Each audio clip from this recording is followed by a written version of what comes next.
All right, folks, after much ado, we are up and running. Apologies for the delay.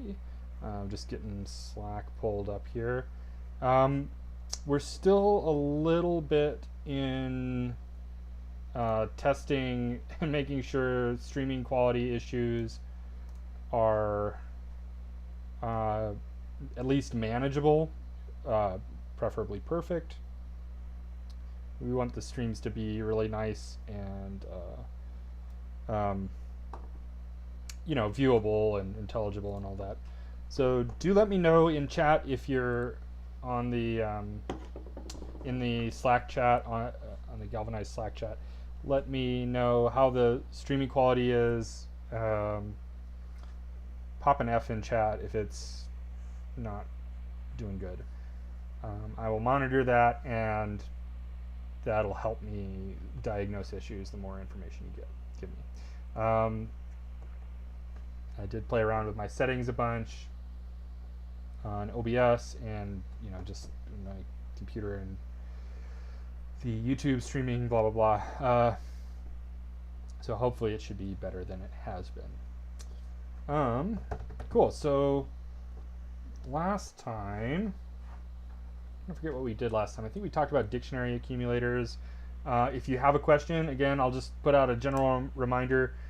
Study halls. The purpose of study halls is really to give a sort of a public discussion space for your questions, and people can, I can weigh in on them, and other people can weigh in on. We can help each other and see how each other think through problems, and just work together to get through some of these problems. So, if you have questions, if you're stuck on a problem in Learn, feel free to pop it in the Slack chat, and I'll get to it when I can. In the meantime, I don't see any questions in right now. So in the meantime, I'm going to just go through the Python materials in Learn. Just check this out here real quick.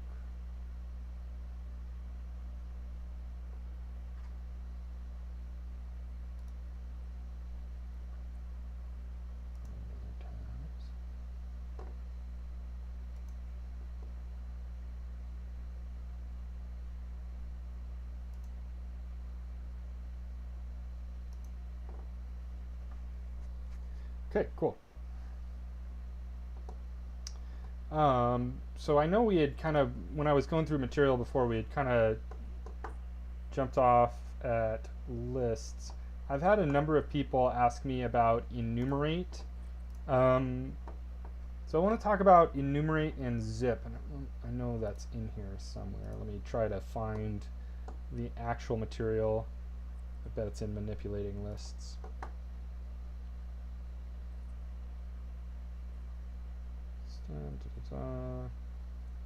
Oh gosh.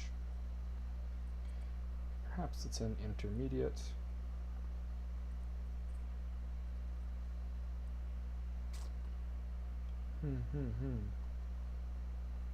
Okay, I'm not seeing it right away.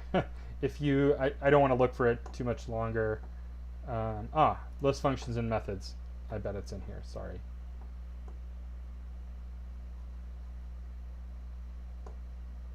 Count specific items. Min, max, functions and methods. I had thought we had had a section on enumerate. Perhaps I'm mistaken. If you happen to find that in Learn, do let me know, and I'll go through it in there.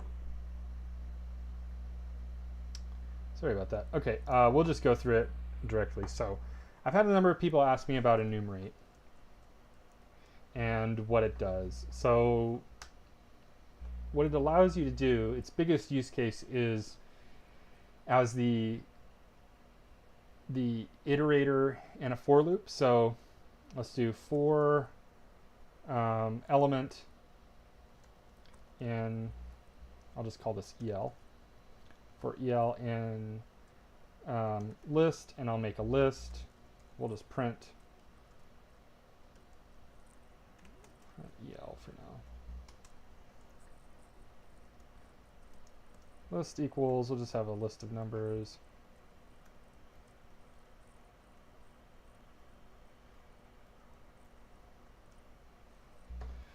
Okay.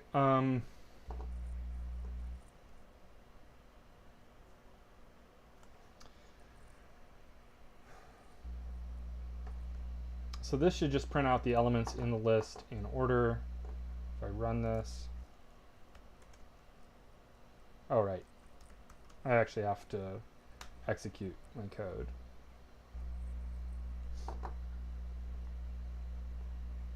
Cool.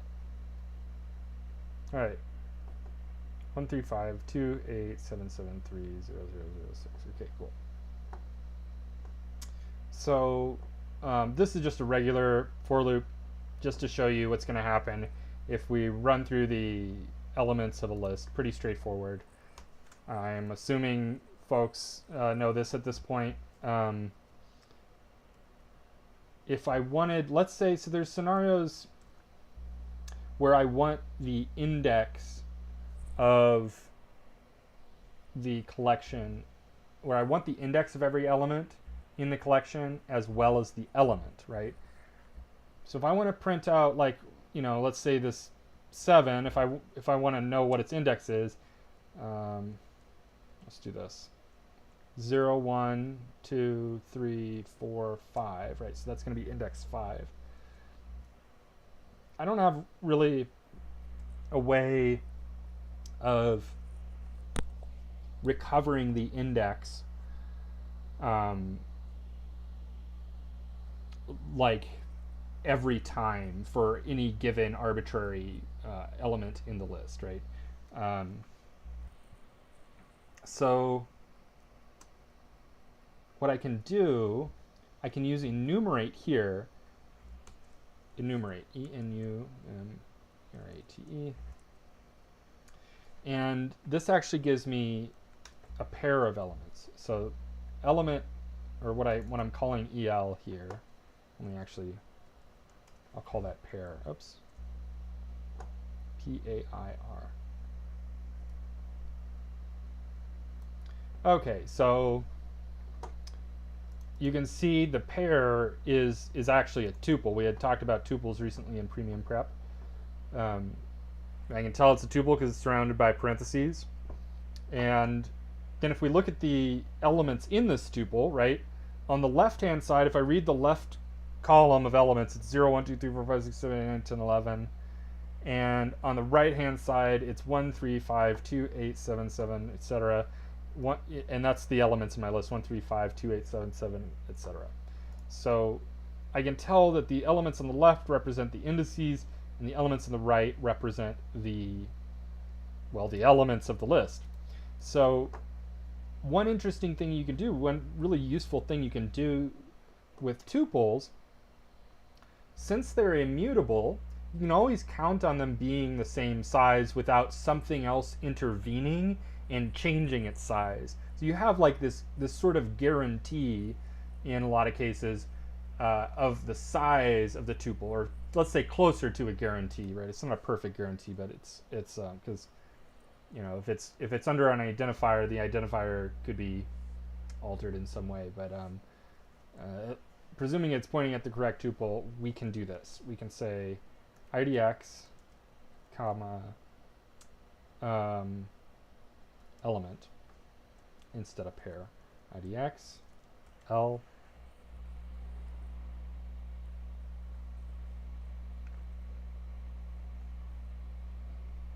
Yeah, go ahead. To the question asker, go ahead and ask your question.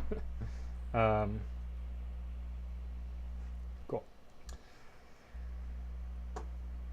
So enumerate is going to give us the index followed by the element in the collection. And we can actually name two different identifiers here. So each of these I'm just calling an identifier. They identify some piece of data. So rather than having one, enumerate allows us to pull apart that tuple right in line with this for loop. So anywhere where you can see it, where something evaluates to a tuple, you can sort of pull it apart into its elements, into its constituent elements, with this A comma B pattern. A comma B is what I mean. In this case, we're going to do IDX because the first element in the tuple that enumerate returns is the index, and then we'll do L because the second element in the tuple that enumerate returns is the element. So this can be useful for that.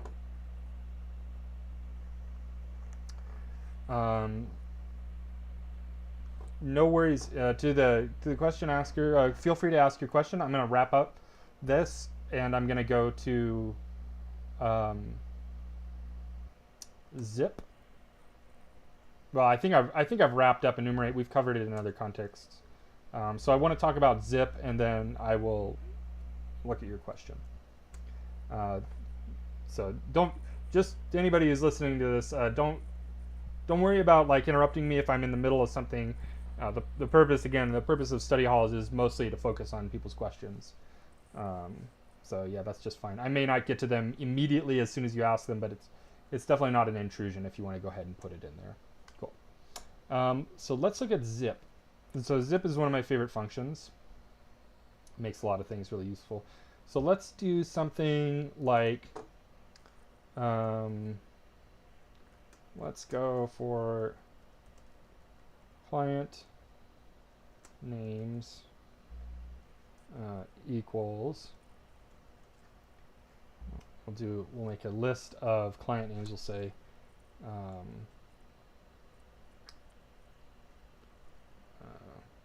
James, Jen, Joanne. And we'll do client ages. And we'll say James is 47, Jen is 38, and Joanne is 25. So I have this data in one list that's associated index-wise with the data in this other list. What I mean by that, it's probably obvious what I mean by that because I just said it as I was typing it up, right? That each of the people listed in client names has their age represented in the same index in the list called client ages, excuse me. So let's say I want to go through, I want to like loop through these together. What I could do is just pick one of the lists, show you the old-fashioned way. For I in range, this is the old-fashioned way, in range len, and we'll just pick one of the lists, client names, and then we can say name equals client names sub I, and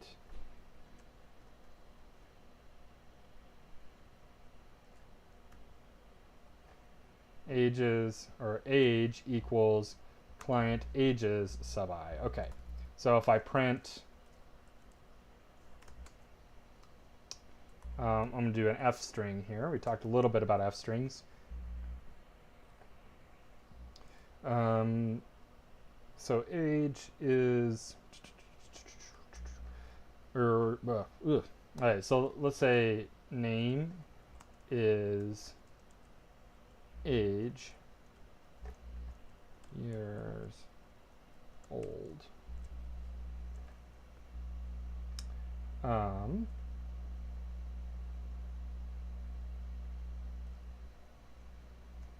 Cool.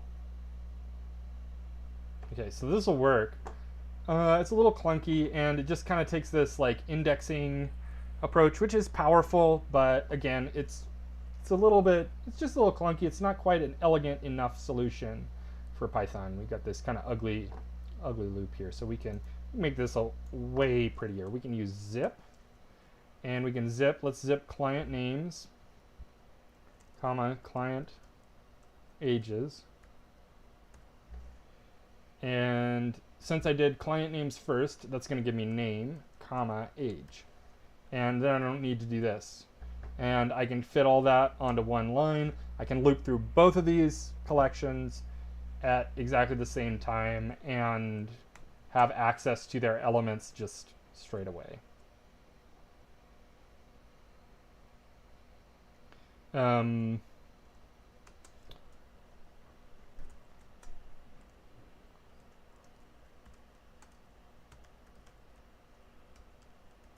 let's say I have this, let's say I wanted the indices along with this, I could say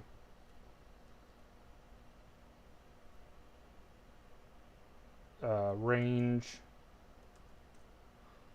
I could actually enumerate zip. I could totally do this, but I could do list len, and this would actually give me the index as well. So let's do idx, comma name, comma age. So then I could say client idx. IDX's name is this. They are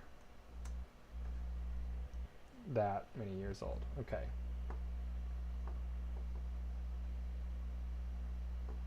So client 0's name is James. They are 47 years old. Client 1's name is Jen. They are 38 years old.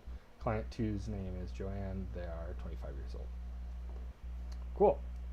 So this will give me access to the index and the elements from both of these lists at once. Now, just because I said we could, let's enumerate. This will be a little bit different. Okay, so we're going to enumerate.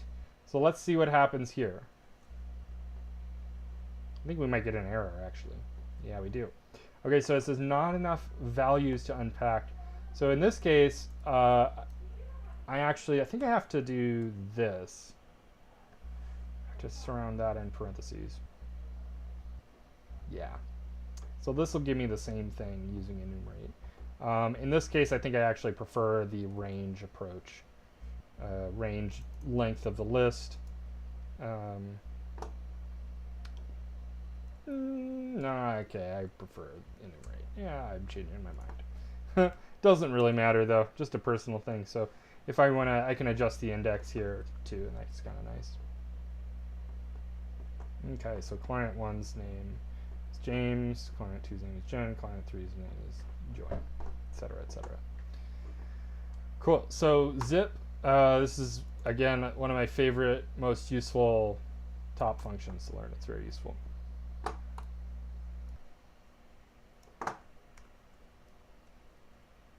Cool. All right.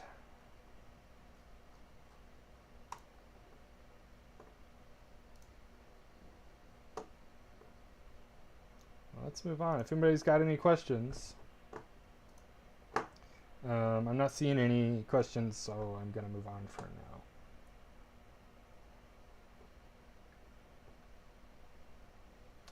Cool. I think we can just start going through list basics.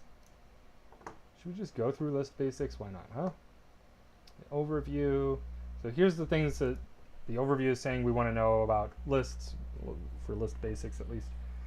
Recognize, understand the concept of a collection, generate a series of numbers using range, access a value in a list, determine if something is a member of a list, slicing a specific portion of a list, recognizing the nested list. I feel like at least premium prep wise, if you're in premium prep, we've gone through this stuff. I feel like this is pretty well established. If you're not in premium prep and this is new to you, don't hesitate to just let me know. And yeah. Okay.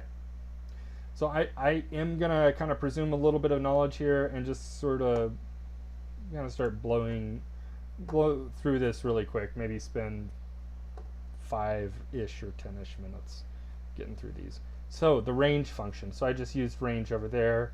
Let's do a brief refresher. Range. Think about when you're learning a new function. Think about what its inputs are and what it returns.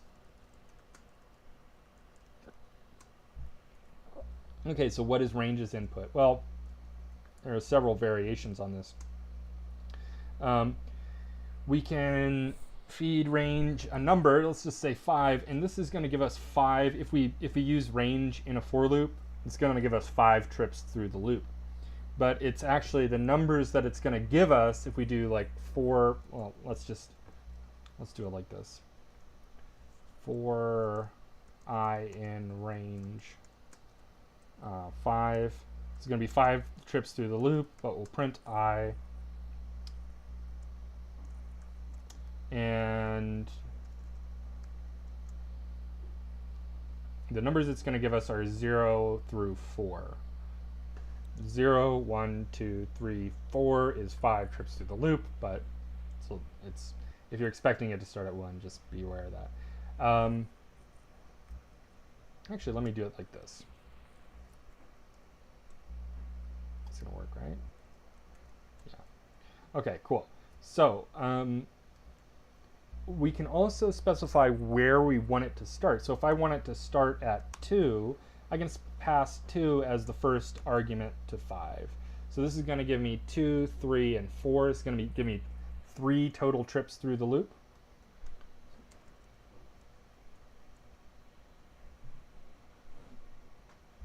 Oh, okay, well.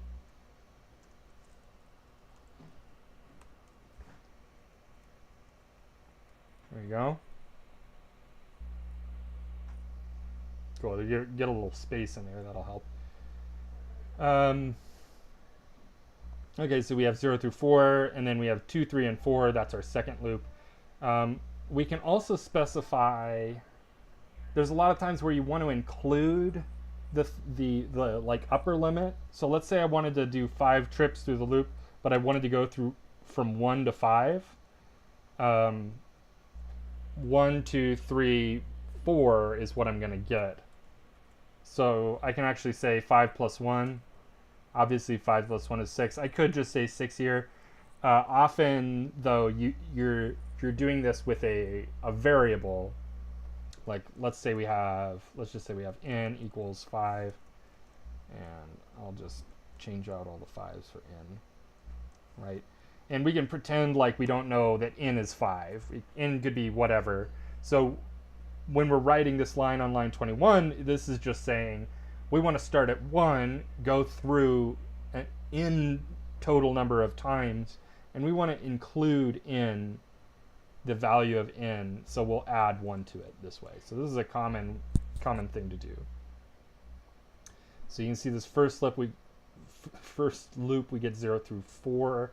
The second loop we get 2, 3, 4, and the third loop we get 1, 2, 3, 4, 5, right? So that'll be 5 trips through the loop and 5 iterations as well. I think this is a little, having this on one line is nice, but I just realized it may be a little confusing, so I'll put that on the other line like that. Cool. Just get a little space there. Okay. There's also one more thing we can do with the inputs of a for loop. We can specify the step, and let's say let's just do n equals 10. We'll start at 1, go to 10, and actually what we want to do is, let's say we want 1, 3, 5, 7, and 9. We want to print off every other number, so we'll do steps of 2. So we can specify the step with range. I don't know if this is going to give us 1. Yeah, this will give us odds. If I wanted to start on evens, I would have to start it. Specify the start. So it'll include whatever starting place I tell it to include, And then from there, including that starting place, it's going to count every other one, 2, 4, 6, 8, 10, or 1, 3, 5, 7, 9, etc. So it doesn't have to be 2. It could be it could be 7. Because why not? Why not make it 7? Let's make in 100, and we'll get every 7th number. Cool. So, however useful that is, you be the judge of that. There are times when that actually can be useful. So, cool. Well, let's move on. Oh, okay. Excuse me. The range function. Let's do these challenges really quickly. Range. So create a list using range, all the numbers named all the numbers. Okay. Named all the numbers that has. Okay. Create a list using range named all the numbers. All of them. Evidently, this is going to be every number. No. List. Okay. That has the numbers from 500 up to and including 1,000. So that'll be 500, 1,000 plus 1. Of course, I could just do 1,001, but I'm going to do 1,000 plus 1. Cool. Let's try it.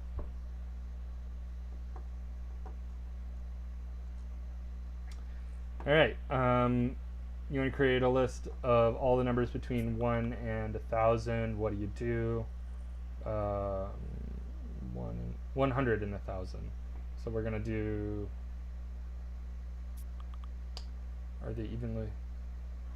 Oh, that are evenly divisible by 10. That'll be that. Did not complete that. Cool. Okay, so that'll be, I want to start at 100. I want to go up to 1,000, including 1,000. So we'll set the limit at 1,001. We'll go in steps of 10. Range challenge. Okay. So this challenge, you'll create 4 range objects, not list objects. Each assigned to the variable. Let me turn off my heater. A little warm here. You'll create 4 range objects, each assigned to the variable according to the following specification. So 0 to 50, all the numbers from 0 to 50. Oh, okay. I need my editor. I need my editor skills.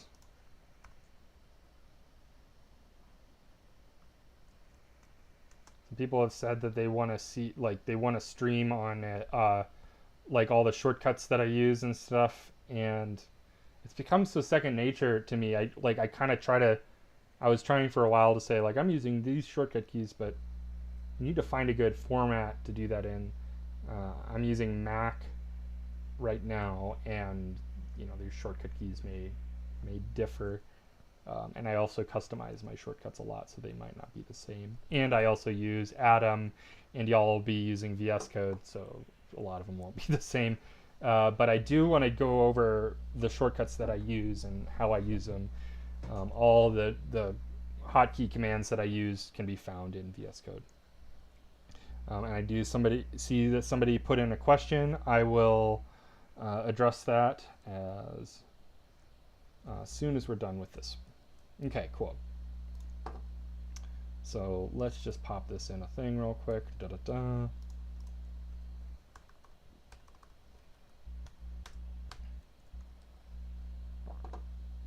Okay, I think I'll just delete this. So 0 to 50.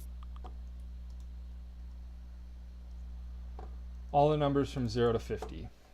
Okay, so I don't need a range, or I don't need to make these lists.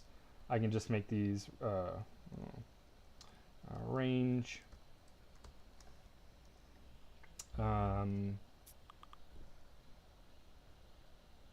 0.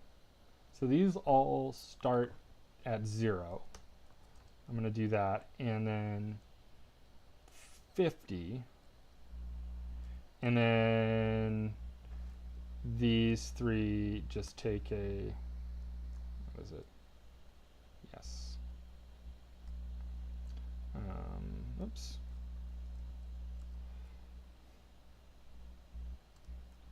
There we go. We'll do that.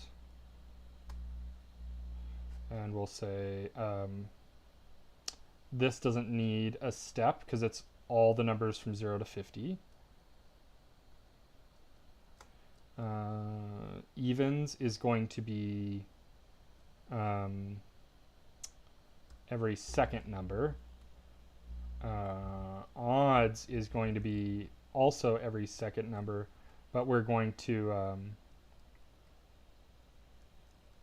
do this.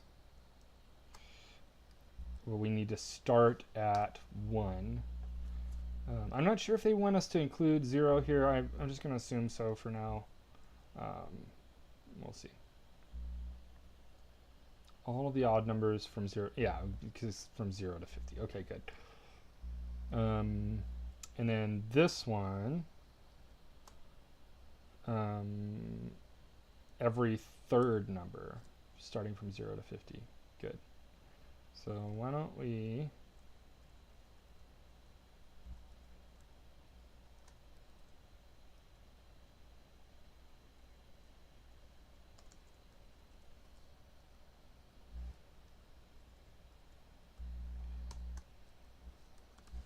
print and just see what we get.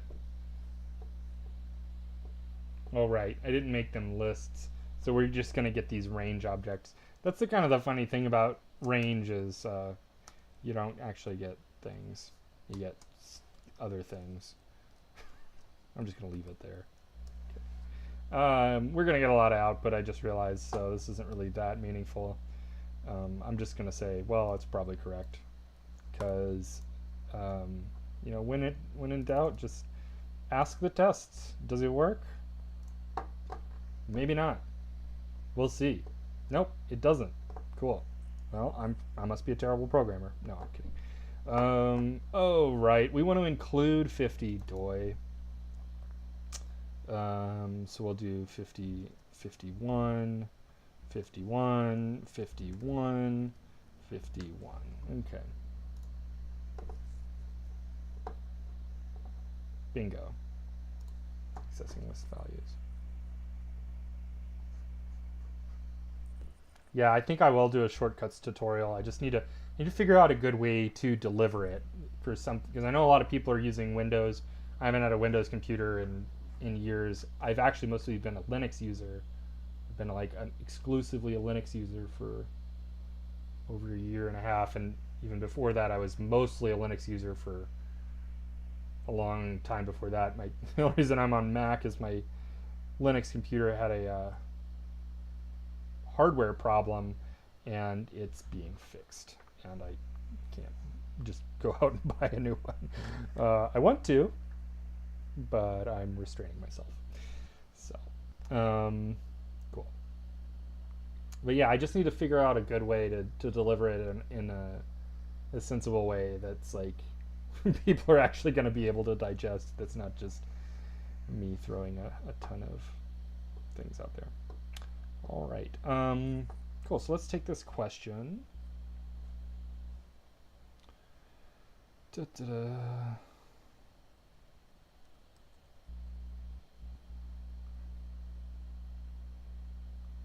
go over here. I'll make a new one. Good. Lower, upper, and capitalize. Okay. So the person asking the question supplied some code. I'm going to use it. So I think, actually maybe, yeah, actually let's look at their code first. Okay, we'll come back to that. This is called string op though, and they're saying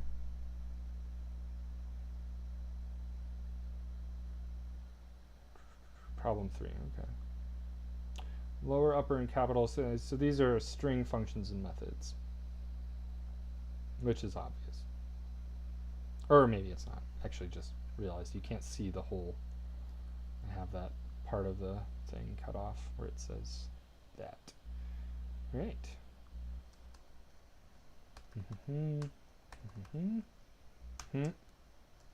Okay. So string up. I love this.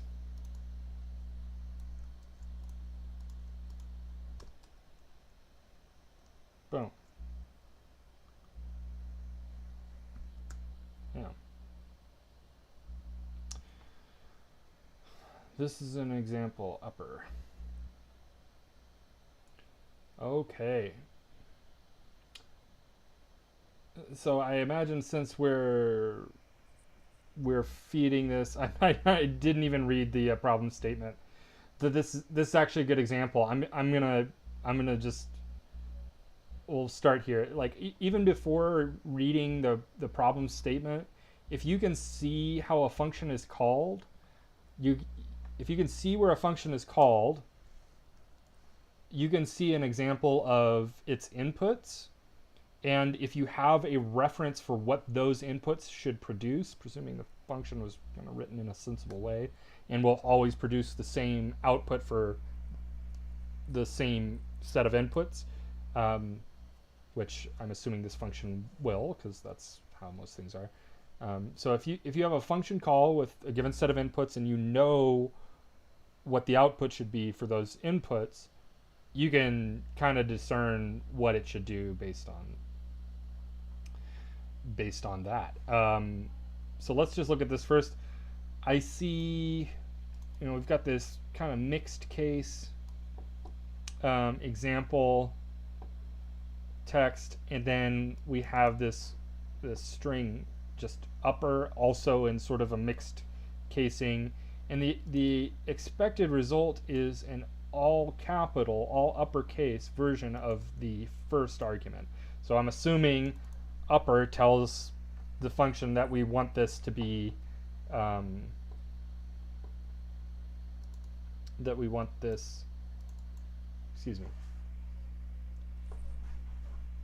I'm assuming that the uppercase version yeah, okay. I'm assuming the second argument is a command that tells us what format we want the first argument returned in. Well, okay. That was a lot of effort to get that out. All right, so I'm just going to look through this. I'm going to kind of try to like understand like where this is coming from, and like where this code is coming from. And the person submitting it is, oh, I don't think they wrote it. I think they're asking on behalf of someone else, but somebody has a question. Is there a difference between Linux and Mac terminal? They are both direct descendants of Unix, and thus they essentially share the same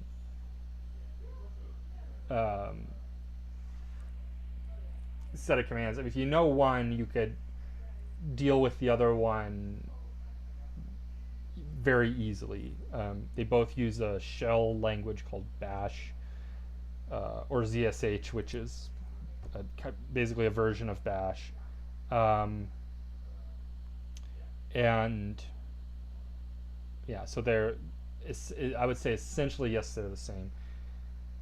Are they exactly the same? No. There are just little eccentricities and idiosyncrasies that are unique to both Linux in general and Mac in general. What's funny is that in my experience, like since I've been a programmer, I've owned several computers, and for some reason my terminal feels different on each of my machines, and I think it's just because like I install a certain set of software and just set it up differently, and so it's I think at the end of the day, like if you know Bash, you can get familiar with any Bash system, but they're all going to feel a little bit different.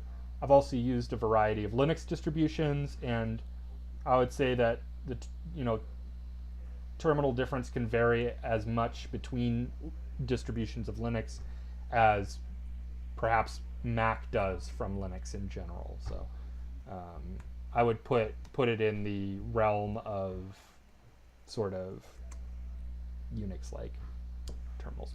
Okay, that was a long answer. Okay, cool. Yeah. Cool. So let's go through this. So we got our string op. It takes in a string and a command, right? Oh, I didn't actually read I should read the problem statement first to make sure there's nothing I'm missing. So write a function called string op. This function should take 2 arguments. The first one, called string, is a string, shocking, on which an operation will be performed. The second one, called command, can be any variation of the words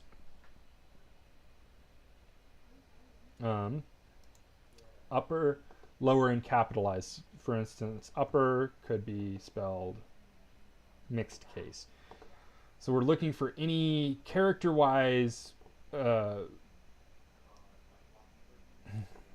any command that is the same in its characters, not necessarily the same. Well, the same in its letters, not necessarily the same in its casing of those letters.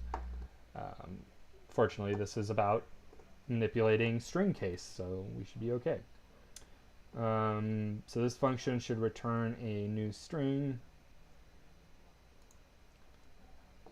that is the result of the command. Blah, blah, blah. Okay, good. Looks like I have the right idea here. I'll just delete this. Good. All right, let's see what this code does.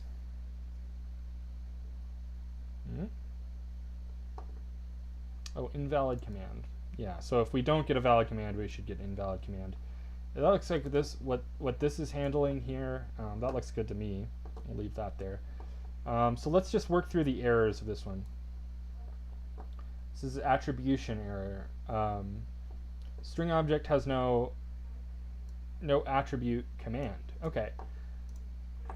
So I see what's happening here. It's kind of an interesting idea. I wonder if there's a way to get that to work. You know, to just like take in the command and like literally use the string as the command. You know, as the substrate for the identifier of the method that you want. But that's a super weird way of putting that. But I see what the intention is here, and it's a cool idea. I don't know how to bust it out like that off the top of my head, unfortunately, but it's a neat idea. Well, let's see though. Let's see what we can do with this. So I see this condition is checking if the lowercase version of command is in the list called commands that has the valid commands. You know, I think what I would do is just do command lower equals and then just check the string directly. Oh, I know I'm supposed to use single quotes, but I'm just gonna make all of these double quotes because I like it. No offense to if you use single quotes or anything. Okay, I'm just gonna check this directly, and then if I realize, okay, command.lower is equal to upper, we can just return string.upper, just like this. And let's just do that for the other two as well. Oops, copied another one. So let's go here and here and here and here. So we'll do upper. Oh, lower. Lower. Lower. And the next one is capitalize.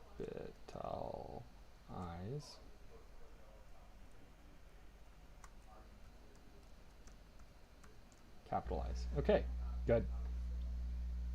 I got these consecutive ifs. I don't technically need that. So we'll just make these elifs like this. And then if it's not any of those, we can just say else, just return an invalid command. So let's just see what happens. This is an example. Excellent. So I always like to have a few tests in place. So let's do and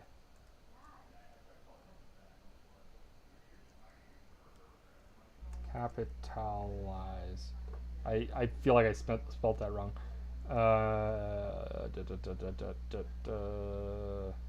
Well, I think we know what to expect. I'm not going to write the expectation there because it's kind of arduous.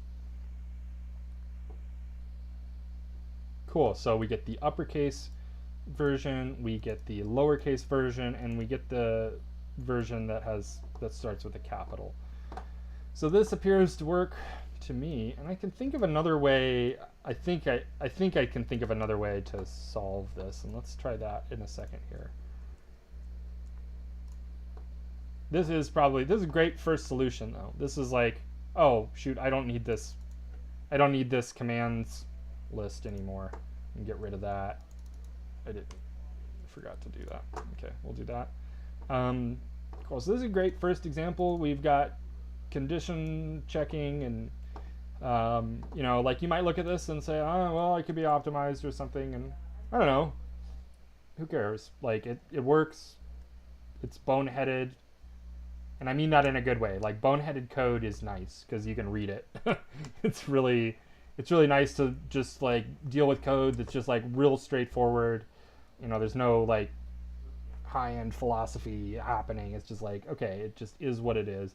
You know, we can just check, okay, the lowercase version is equal to upper.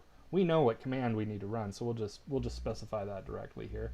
And that's good to go. And that's not, you know, I hope, you know, the person writing this code, I hope you don't take that as like, oh, you shouldn't have done it that way or anything. It was a cool way you were thinking about it. I would just, you know, I just add like, you know, don't be afraid of simple feeling code. Simple feeling code often just works really well. It's kind of robust and nice. It's effective. Okay, I did think of another way. I thought I could do, yeah, this is kind of funny. I could do a dictionary where the keys are the commands. I could say upper. Let's do this. Upper colon string dot upper. Yeah, cool. I think this will work. Boom, boom. Lower.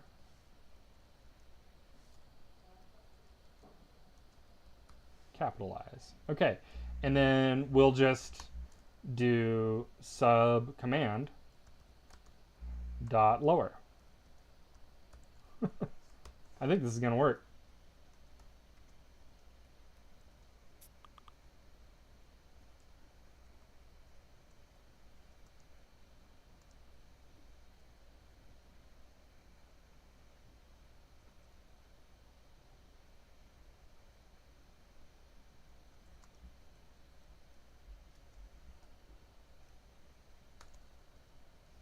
Okay, that's a nice, pretty dictionary. And you know what? We'll just return it.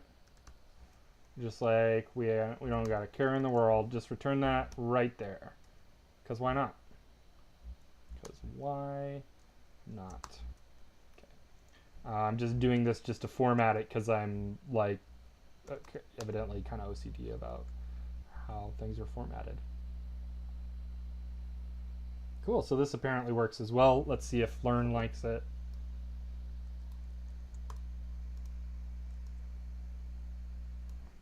I'm just going to comment that out just so I can have that as a note for later. Ah, okay, there we go. Boom. It does not like it. Okay, let's see why it does not like it. Thunderdome, key error, Thunderdome. Ah, okay. So this gives it, I forgot if we get an invalid command. I did not handle this case in it, and we got a key error because I got a command that is not part of this. When you subscript into a dictionary in this manner, just with square brackets, you're prone to getting a key error. This is what you should do by default, right? And then if, here, let's do this. Oops. Thunderdome is not a casing standard for strings, right? So Thunderdome, key error, Thunderdome is not a key in the dictionary. That's what this is saying. There's a way around this, but your first guess with dictionaries should always be with square brackets like this, even though it's going to give you an error if it's not right. The reason for that, the reason you should default to that is because those errors are good. I was just discussing this with a student today. Those errors generally help you write better code, and there's times when you want to write your solution in a way that it's just not going to ask for the wrong thing in the first place. And in this case, I know if it's not, I have this simple sort of thing to do. If it's not in the dictionary, I know what I want to return. So I can actually ask for this key in a different way. I can use a method on the dictionary called .get. And then I'll pass the key that I want. And if it's not in there, it will return the second argument, which is invalid command. Cool. So let's do that. Cool, so this is an example, and then invalid command at the end. Good. So that'll work. Hopefully. That's what I said the last time, though, so we saw what happened then. Great. All right. Cool. So those are two different ways. This first way, if you're looking at this second way and you're like not getting it, don't worry about it. If you get it, then awesome. If not, it's all good. Gangster with the dictionaries. Yeah, it is. Yeah. If gangster coding is a thing, I guess it's canon now that this is what gangster coding is like. Yeah, I like this. It's kind of cool. This solution up here is fine though, and I'm making an effort to say this because like the primary sort of focus of my job, or one really central thing in my job, is to administer the technical interview. And I see a lot of people fail for bad reasons, and I don't like to see that. You know, when I interview somebody that I think this person knows how to code, but there's some other kind of blocker, there's some other kind of like they're having trouble showing me, and I really need to see it. You know, like getting the sense that somebody can code without actually seeing it isn't enough. You know, like I need to see it. You know, and then also seeing somebody that has a lot of knowledge of the Python language, but might have like a workflow approach that is just kind of inefficient, ineffective, is also a shame, because I'm like, okay, I think this person basically knows the language. The way they're approaching this is like, you know, they're trying to turn this size of problem into this size of problem. You know, so if code like this comes naturally to you, great. You know, if this makes sense to you, awesome. You know, if you can look at a problem like this, and like bust out a solution like that, you know, as your like first approximation solution, then cool.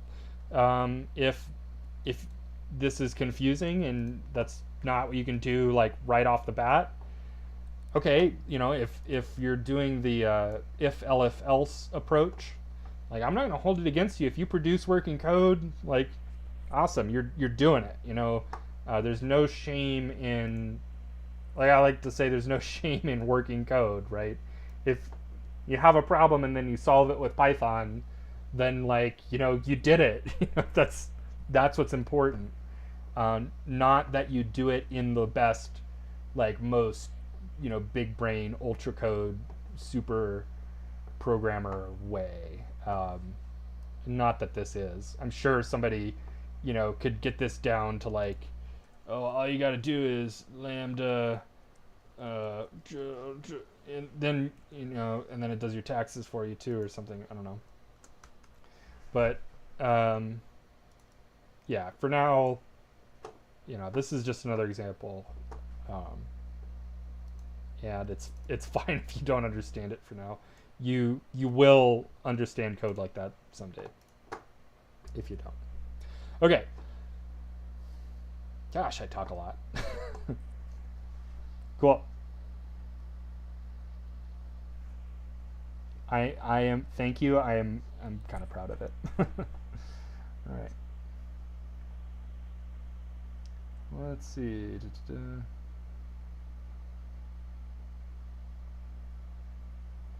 Oh yeah, here we the person who wrote the code is saying that this is a brute force way, and yeah, the if. Well, sorry, they're not saying that as a criticism.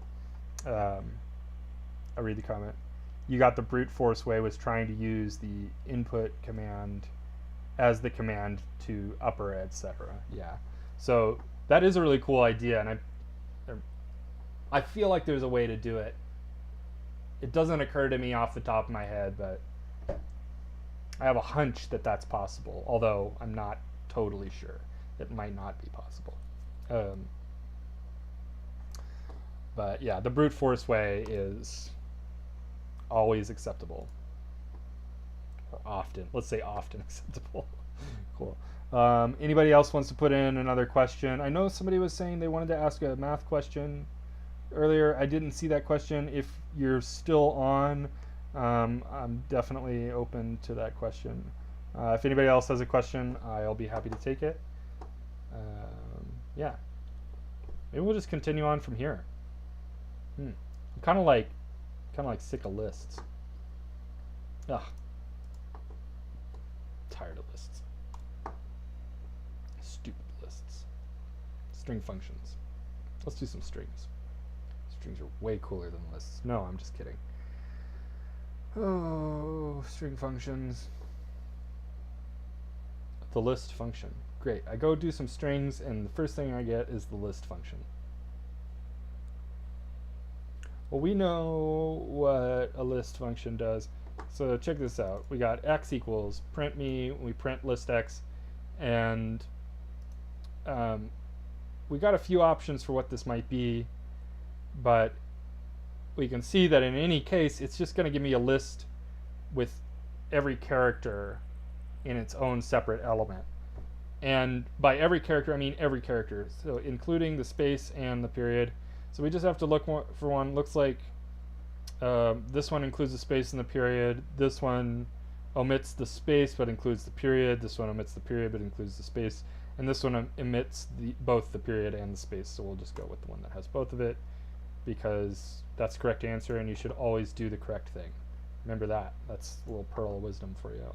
If you just do it right, then you don't need to do it the wrong way, I guess. No, I'm messing around.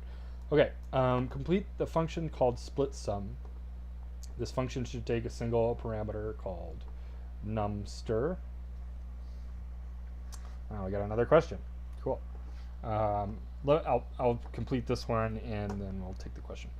Complete the function called split sum. The function should take a single parameter called numster that is a string consisting of numbers. Oh, interesting. This function should split the string apart and then sum the numbers together. Okay. Cool. So we're going to get an input of a string of numbers, and then we're going to get the sum of each of those individual digits is what's going to happen. Right? So if I, oops. So I'm thinking about this as calling it. So let's make some tests. So we'll do a string of this and a string of this and a string of this. Good. Okay. So 4 plus 5 is 9, plus 8 is 17, 18, 19, plus 9 is 29. So this should be 29. I might have done that wrong. I don't care. If it's close to 29, that's probably good enough. So 1 plus 2 is 3, plus 3 is 6, plus 6 is 12. Well, that was kind of a neat series of numbers. Yeah. And then 8 plus 8 is 16, plus 2 is 18. Good. Okay, so we should get something at least close to 29, 12, and 18. Might be off there a little bit, but I don't care. So we'll do 4. All right, we want to split them apart. I don't think we actually need to use split here. Well, anyways, let's just do 4 num in number stir print num. Num. Let's just start off with that. Make sure we're actually going to get the numbers that we want. Okay, good. 882. That's that last call. 882 looks good. ACC for accumulator. This will start at 0. So I'm going to say ACC plus equals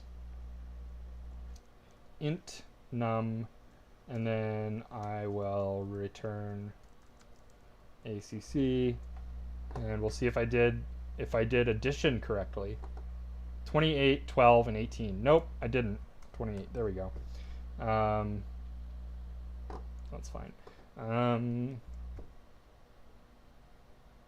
Cool. So I'm going to see if this is going to work. It said to split.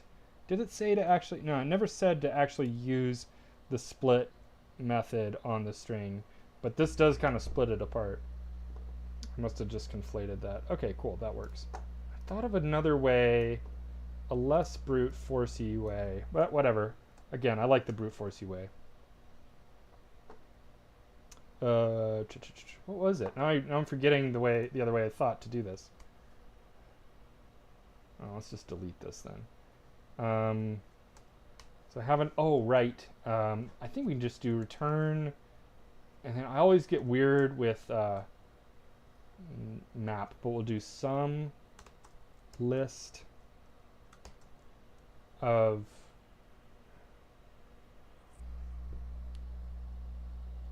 right, map int, oops, comma, number, stir. I don't know if this is going to work. 28, 12, 18 is what I'm expecting. 28, 12, 18 is what I get. Okay, cool. So I always get, it's weird. It's like I think I know how to use map, and then I'm like, I'm going to use map. And then it's like I just fumble with it sometimes for no reason, and then I give up on it. But I did it right this time. Maybe my map curse is over. So here's a different way. This is a one-liner. Again, same sort of deal, right? Like if the brute forcey way is what occurs to you to do this, great. You know, like your first approximation solution, like the first time you get a problem working, it's a proof of concept. You're just trying to get a working solution. You're trying to get from point A, which is a problem without a solution, and point B, which is a solved problem. That's what's most important. On the TI, that's all I care about. If you can write this code, that's what counts. If you bust this move, I'll be like, nice, nice. I'll probably say it like that too. And this is great. This is great too. Nothing wrong with it. But if you're not writing code like this, I get a lot of people that are like, oh, I'm not writing this kind of code. I can't really do it. And it's like, nah, you can do it. You know, if you can write this code up here, you're doing great. This is just like a different dimension of this. There's a formal, dare I call it a tradition around this idea.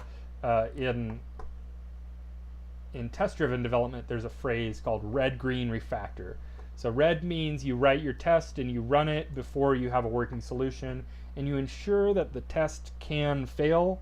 If you wrote your test in a way that it can't fail for whatever reason, then getting a working solution is invalid. So you want to make sure you wrote your test in a way that it's failing, so that your valid result, or that your working result, is valid, right? So I'm using these simple tests, so writing them in a way that they can't fail is kind of hard, right? But I always run them, or often run them ahead of time before I write the solution, and they just print none, and then I know, okay, I'm starting in a good place. So that's red. You get your tests to prove that they will fail, which is the utility of tests. That's why you write tests.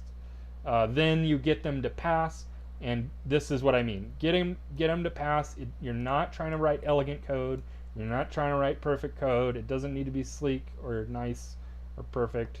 It just needs to work. Green. Red, then green. Green means just make it pass.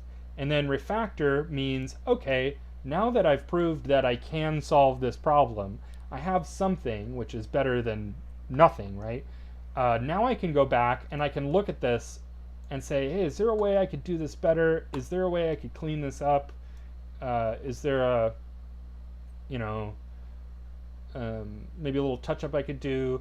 And maybe it's removing print lines. Maybe it's removing other comments that you were using to help you remind you of things. Or maybe it's adding comments if something is unintuitive and you're like, no, I know it needs to be done this way, but it's not obvious. So to myself or somebody looking at this code later, we want to leave a note and say like, hey, I did things this way and there's a reason. It might not be obvious looking at it, but there's a reason. So it might be just cleaning your code up, or it might be looking at it and be like, oh, I can actually just do this in a line, and this is going to be a little faster, a little better, and that's fine too. Cool. I wonder if I don't even need that list step. This might work. It might not work either, but we'll see. Who cares if it doesn't work? It does work, yay.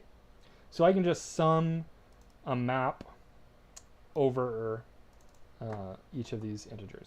So real quick thing here, what map does is it takes a function. Int is a function. It's treating int as a function. It's assuming that whatever this first argument is a function. Notice though, I don't invoke anything. I don't invoke the function, and I don't pass in any elements. I don't pass any arguments. I just name the function. So it takes an uninvoked function. The reason is we don't want to pass it what the function returns. We want to pass it the name of the function. We want to pass it the name of the function so that map can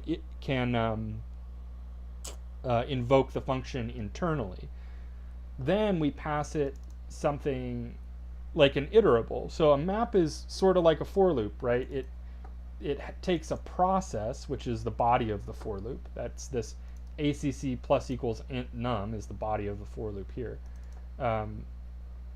And it takes an iterable, which here's the iterable in the for loop, and it applies every element of the iterable to the function and returns that, right? So if you look, that's what's happening here, right? We're saying go through this iterable num stir in the for loop, and then in the map we're saying go through the iterable num stir, and then I'm saying, every time you have a new element in num stir, I want you to run this process. In this case, it's just a simple single line, ACC plus equals int of num. With map, I'm just saying apply the function int to every element, and it's essentially kind of saves it in a list. If you try to print map directly, you're not going to get a list, so you need to cast it as a list explicitly to actually make it be a list. But I know, well, if I can get all the elements in a list as an integer, then I can pass that list of integers to sum, and sum will give me the sum of a list of numbers. It doesn't have to be integers, it can be floats too, but And in this case, sum is smart enough to say, oh, well, this isn't a list, but I can iterate over it, and everything inside of it is a number, so I can still do a sum on it. So it's smart enough to know how to do a sum over a map as well. So that's what that solution is about. Cool. Okay. I will take that next question. Oh my gosh. Time flies. We'll go a little past 5:30 today, because we got a late start. Okay. Apologies for keeping you waiting to the question asker. By the way, if you're wondering, I just not saying anybody's name on stream just to give people anonymity and such, since this is a public, sort of a public stream. You know, it might feel a little weird because some of you I interact with. Okay, let's do this. Boom.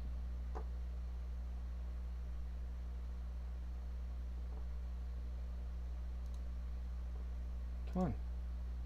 Chrome, do as I say. All right, so we got parallel lists.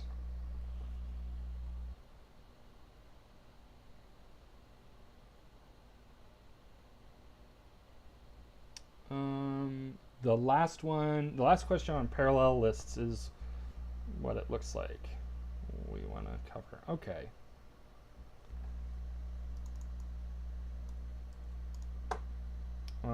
That's probably gonna. Oh wow! I can't believe those characters actually came through. That's kind of neat. Boom. Implement a function called that, which takes two lists of positive integers and computes the summation. Okay.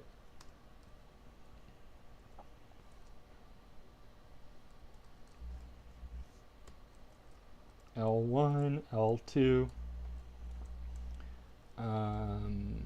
Okay, so this is saying, oh boy, formal math notation always trips me up, to be honest. This is a dyslexia thing, I think.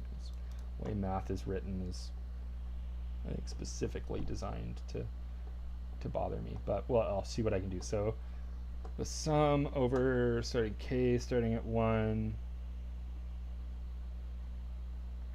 minus, or negative 1 to the k times, double sequence sum. Implement the function which takes two lists of positive integers and computes the summation according to this. Okay, where a sub k and b sub k refer to the kth elements of the two given lists. Okay, this is going to take a lot of banging my way through this. But that's fine.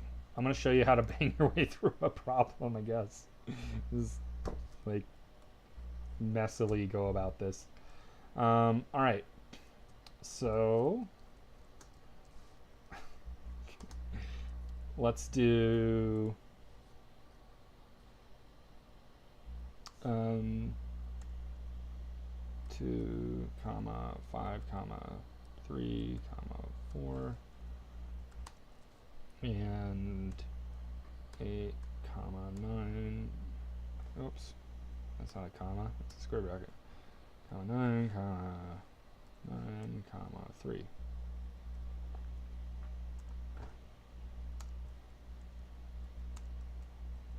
Okay.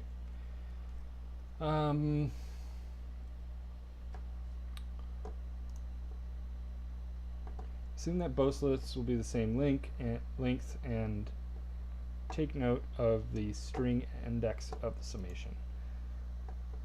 Okay, so since I see, do I see k in here? Yes, I do see k in here by itself. I see it as a superscript to -1. So I'm going to do for idx, which is going to be, this is k. I'm going to call it idx. For idx and num in, oh, excuse me, let's do num1. I just demonstrated this, num2.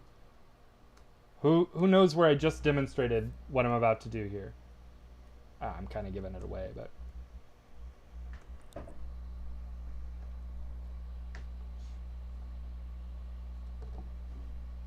I think there's kind of a delay, but I'll just give you a second to think about this, and you can put it in chat too. All right, so we can do enumerate zip nums a nums b, and what do we want to do? So we start k at 1, it looks like.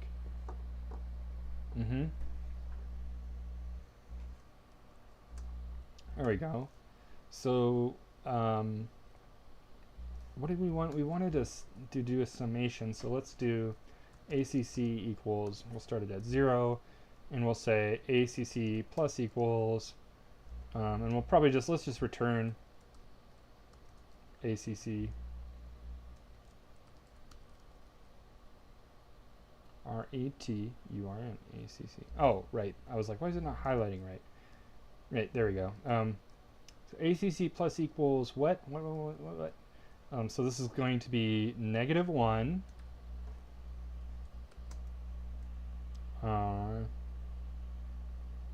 to the k to the IDX, more parentheses. You might be like, oh, I don't want to add all those parentheses. Do it. No, sorry, but seriously, do it. Just do it. And then we'll say, I'm calling this num1. Let's just call this A and B. So we'll say A plus B over, again, more parentheses. And then I've got this whole thing over here that's going to be another term all by itself, so we'll do that. And then we'll say 1 plus A times B. Okay, so I think you just let that go its normal route, but I'm going to just do more parentheses anyways. We'll do a set there, and then 1 plus multiplication goes first. So 1 plus whatever that is. Woo! All right.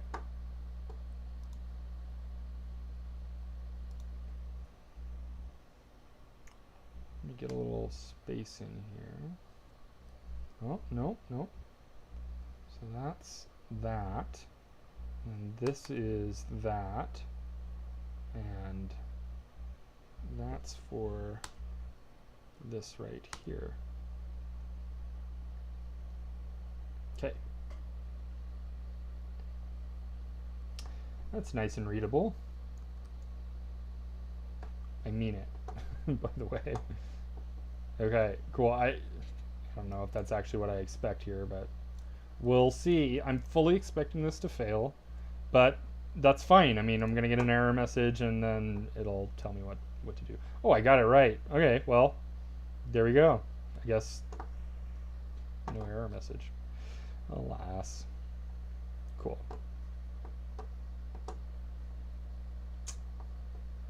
So let's look at this. This line feels super dense to me.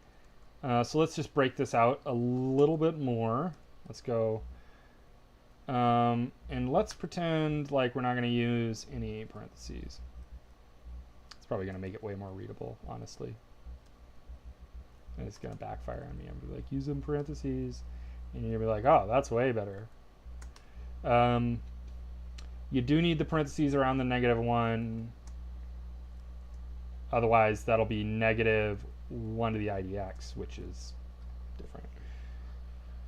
So we do need the parentheses around there because that's absolutely essential for this to be regarded as -1 in this case. So I do find this harder to read. I know it might seem easier. It's a little simpler, but and honestly, this might just be because I'm dyslexic. It's like I have a really hard time, you know, I say this might be because I'm dyslexic, and I say that as like a, here's a caveat, and you may, you know, your mileage may vary. To be honest though, I see people struggle with this. Like looking at code and like knowing its order of operations. I suspect in this order it is going to work. 17.39973 is what I'm expecting. No, this actually gives us a different result.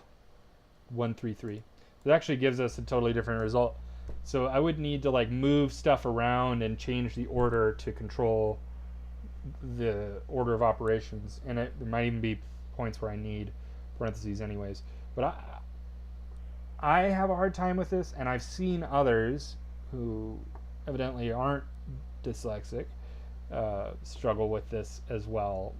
Laying out a problem left to right using the inherent order of operations to control the order in which the problem is executed.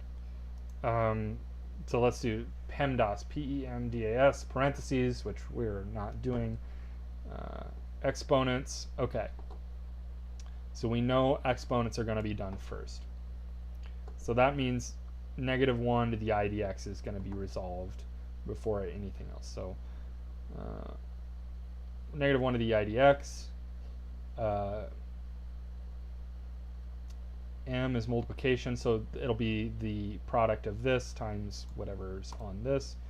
So I think that's going to be this times A, right?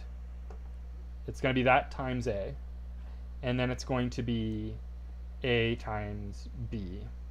Those are going to evaluate next. And then now we have the product of this, which is already wrong, plus B over, you know, so it turns it into, so let's parenthesize it in the way that the order of operations is going to assume, and maybe that'll make it clearer, right? So that's going to be one thing. This is going to be another thing. And then that PEMD. So it'll be B over this, actually. B over 1 plus A. So this is all out of whack, right? Like this is nowhere near the same order of operations that we asked for in this problem. This is why I'm a big fan of just like don't write it out and then go back through, because what you're likely to do is follow the order of operations like this. As you're writing it out, really think about it and make sure you're committing to an order of operations that's actually going to solve the problem you intend to solve, right? So again, that is not the same as either of these. And the second line here is the same as the first, just without the spaces in it. But they're exactly the same.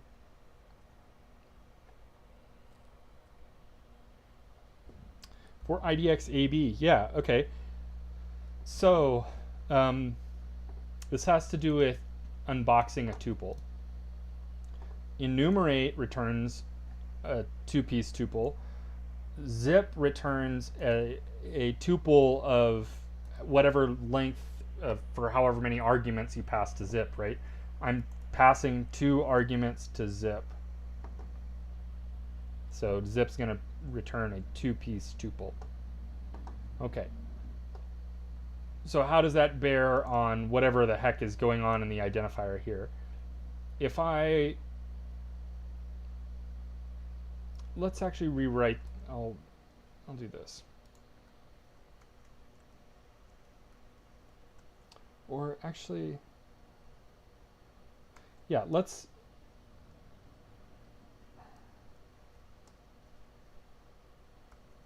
save that original line. So let's see, if I don't do any of this thing, let's see what thing is, right? So for thing in enumerate zip, blah, blah, blah, let's print thing. So remember, this generator gives us back some piece of information every trip through the loop, and it's a different piece of information. In this case, it's a collection of pieces of information with multiple pieces, right? So let's just print out what the thing is. So we have parentheses 1, parentheses 2, 8, end parentheses, end parentheses. Then we have 2, 5, 9, end, and then parentheses 3, parentheses 3, 9, end parentheses, then parentheses 4. So, I mean, you can see we have a, on the left-hand side, if you look at that 1, 2, 3, 4, that's our index from enumerate, right? So that would be our IDX. IDX, okay. So I can pull out that IDX. Now let's do IDX. Good. So I can unbox that level easily, right? The problem is that we have a nested, we have a tuple inside of a tuple. So this unpacks one tuple, but when I have a nested tuple, things get a little weird, and I can't just say, you know, thing 2, right? I can't do thing 1 and thing 2, because imagine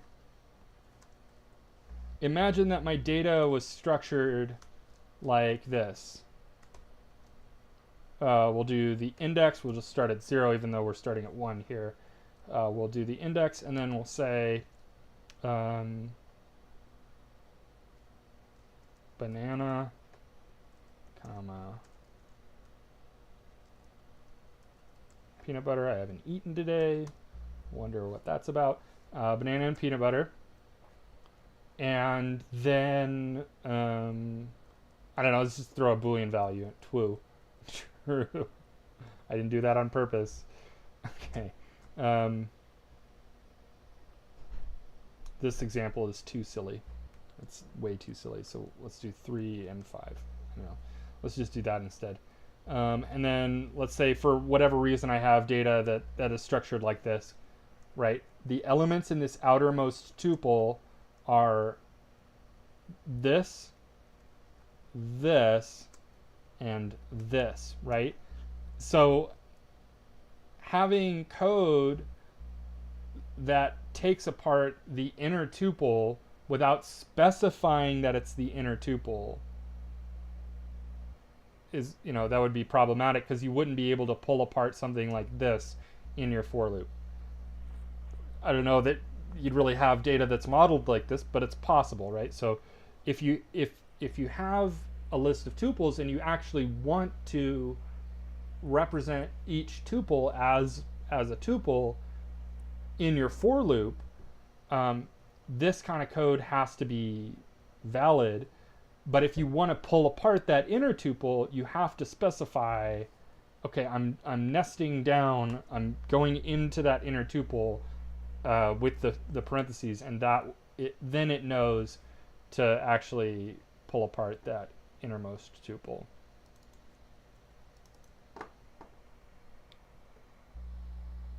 AB corresponds to nums A and nums B. Yes. AB corresponds to nums A. Yes, so A is going to correspond to each element in nums A, and B is going to correspond to each element in nums B. It's a much quicker answer. Yes.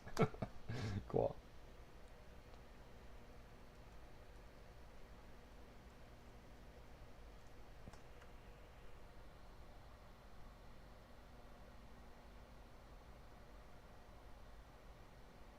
Yeah, if I wanted to, yeah, so it would be IDX parentheses thing 1 thing 2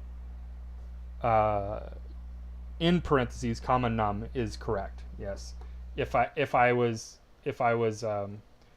modeling data in this fashion on line 20, where I have an integer and then a 2-part tuple and then another integer, and I wanted to pull them apart in a for loop, it would be like that. Yeah.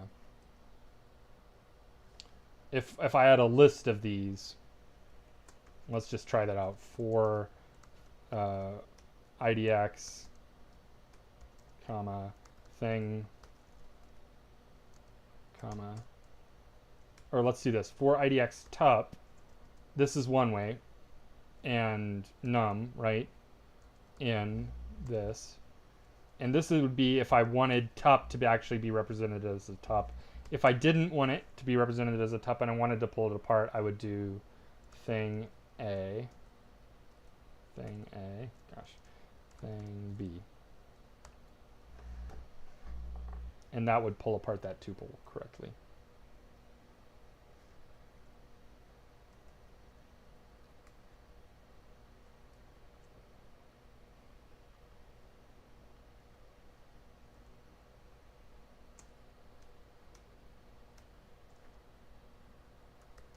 So both of these are valid.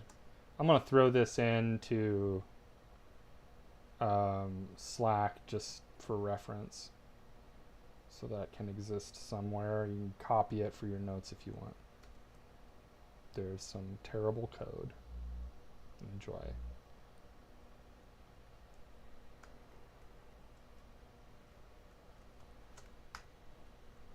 Boom, boom. I think we can just clear that out. There we go.